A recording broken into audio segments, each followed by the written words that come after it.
Our focus tonight, I want you to go to a website, is reynahawk.com. Go to reynahawk.com, and if you're looking for a book with suspense and murder and love, then check out the Valentine Petrilo series by Reyna Hawk.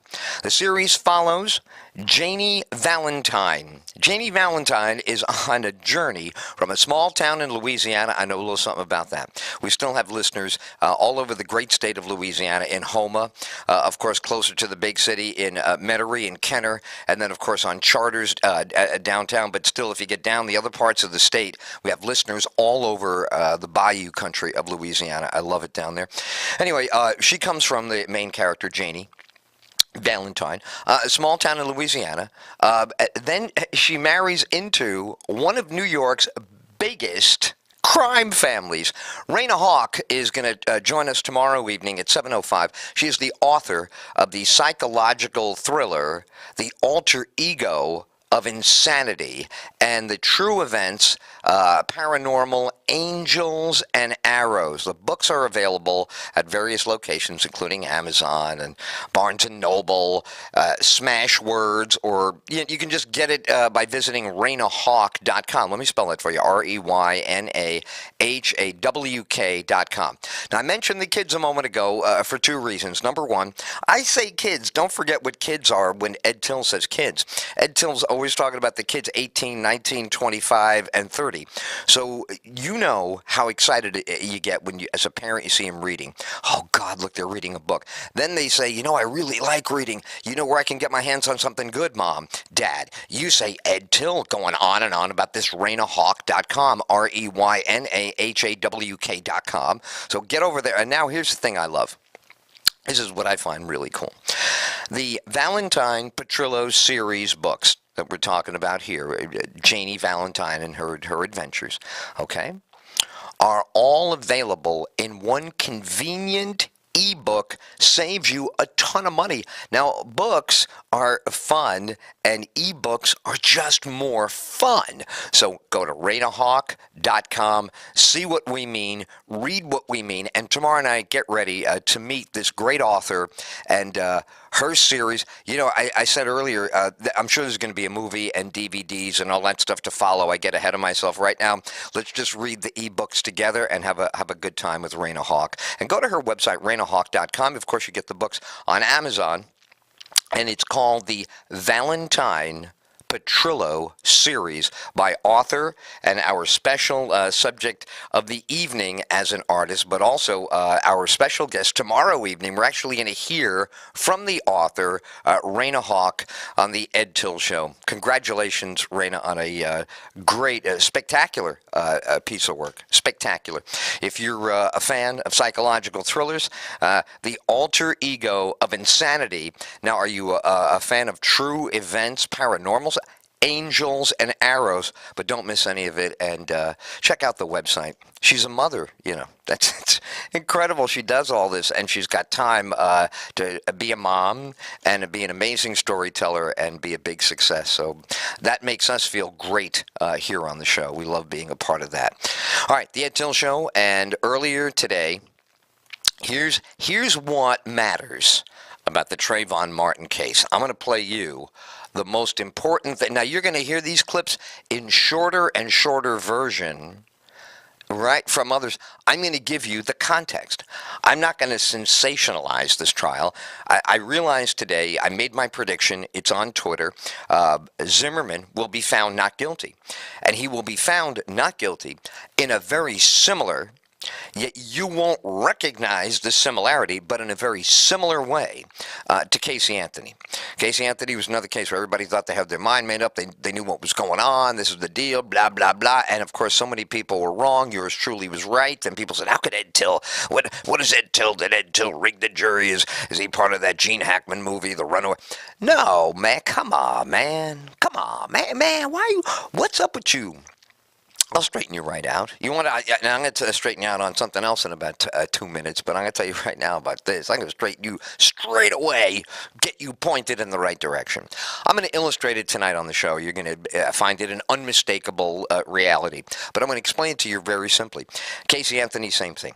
The law is built so that you are innocent until proven guilty. You show up, and if all you're doing is standing there, and they got nothing, and you don't say nothing, then you are free as a bird. That's it. You're done. You are legally not guilty. They have to let you out of there, and that's the end of the name of that tune. Goodbye.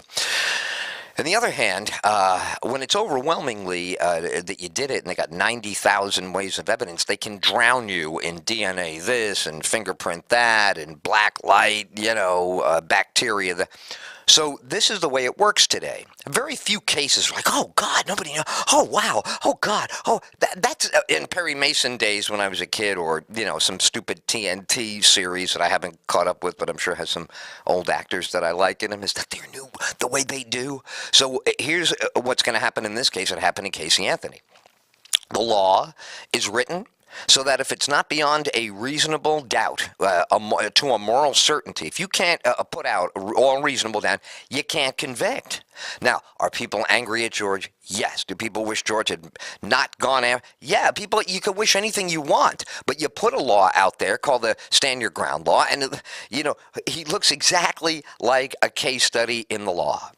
They used to be called the castle law, and it was like, man's home, a person's home is their castle. You come near the castle, I shoot you, and that's me defending myself. I don't have to wait for you to put a bullet hole in me before I plug you. This law is taking it outside your house. Now, George from the neighborhood, George who knows what he's doing, George who's trying to be helpful, is in the middle of something that got out of hand for George. George couldn't handle it, obviously. It looks like George was smashed onto the ground, and he's got the injuries to prove it. And it sounds like George was screaming for help because the kid that he was following was beating him up. And now the quotes come. We heard today in the courtroom. You're going to hear this. I'm going to let you hear it all, but I just want you to know what's coming here. You're going to hear that the kid says, why are you following me for? You know why I know that's an excellent quote? Because that's exactly the syntax I've been listening to in New York City, in Los Angeles, in Chicago, in Miami, in Atlanta, my entire life. My entire life, that angry, what are you looking at me for? What are you watching me for? What are you following me for? Well, you'll hear the testimony. Now, do I like this lawyer, Don West? He drives me nuts. Is he doing a good job? He's doing a phenomenal job. And I'll tell you what, annoying me is not on his agenda of things to do and care about. He's really focused on, this is what we know, this is what we don't know. This is what we can all agree to, and this is where the argument is. Now, could he still lose the case? Of course. Could the case come out contrary to my prediction? Hardly ever happens, but yes. It's possible. I doubt it. There's no way you're going to get 12 people to overreach on your behalf. There is that family in the audience there, in the visitors gallery. Big argument, should they be there? Everybody knows how they make everybody feel. How do they make me feel? I mean, that poor father, I know how that father feels. I know what's going on with that father. I don't know everything he feels. He feels a lot of things I would never be privy to. Everybody's an individual. I have never been the father of a son that had his life taken. So that part, he's got me, 5 aces against me. I'm dead on that one. But here's what I'm not dead on. I know a lot about being an adult and looking back and saying, geez, did I do the right thing? I know a lot about that because my family believes in that. My religion as a kid was all reflective. It was very good to have it. Long before, Dr. Joyce Brothers and everybody started writing books about, you got to get introspective. You got to talk to yourself. Long before that, we would examine. It's called Examine Your Conscience. And I know that father's pain, I can see it in that father's eyes, and I feel for that father. I want to reach into that television sometimes, just give him a hug, because I feel what he's feeling, and that is, damn it, how did I, as the adult guardian of my son walking around this planet, my son walking around 40, 50 miles from my house down in Miami, my son, how did I, a grown man, not prepare my son to protect himself? Did you prepare him to be tough? Of course, everybody gets toughened up today. There's no such thing as growing up soft. They were talking about soft for George today. They're talking about how George is soft today. All right, look, I'm not going to argue George is a little bit soft. That's possible. I'm talking about Trayvon. I'm talking about these kids that today are in high school. George is not in high school anymore. Trayvon's in high school today in, the era of 2011, 2012, when he tragically loses his life in February. That poor kid is another one. You think I don't feel for that kid? You think I don't want to pull that kid back 10 steps and say, shut up, just go home? Don't face him off. He's looking out for his neighborhood. You know what kind of world it is? Go home. No. As the Don West pointed out today. If anything, Trayvon spoke to Chantel. You can hear about this. Not his girlfriend. A friend. Female. Not his girlfriend. But there's a phone call with Chantel you're going to hear about. You're going to hear all this stuff. So when you get the evidence, this is what it to me is becoming a big pattern in public trials. Oscar Pistorius had this quality. Jodi Arias had this quality. Casey Anthony had this quality. You really started to get up closer to modern trials with O.J., and that's coming up on 10 years ago. So this is, and the O.J. trial long after the O.J. apprehension. I think O.J. was apprehended in 94. You'd have to go back and check the Wikipedia, because they'll be off by 1 year. Just subtract it or add a year. Plus, they should put Wikipedia should be called plus or minus. Or I like my favorite is más o menos. ¿Cómo está, Eduardo? Más o menos bien. Más o menos. So anyway, that's a story. It's coming up in a second. But before I do that, even, I got another killer, amazing thing for you. Want another killer, amazing thing? Ed Till has more killer, amazing things on his show. And I'll tell you, it's really, it's getting annoying. Every time you listen to Ed now, he seems to have some killer, amazing thing on the show. So, what kind of killer amazing thing?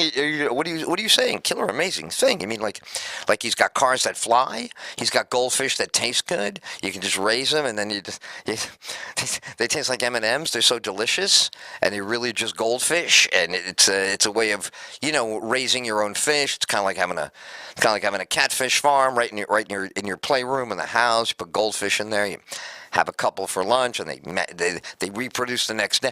It's amazing things all the time on the show. I don't make any of this up. This is all what people bring to me, and I'm always extraordinarily impressed by it. I will tell you that. I'm never not impressed by it.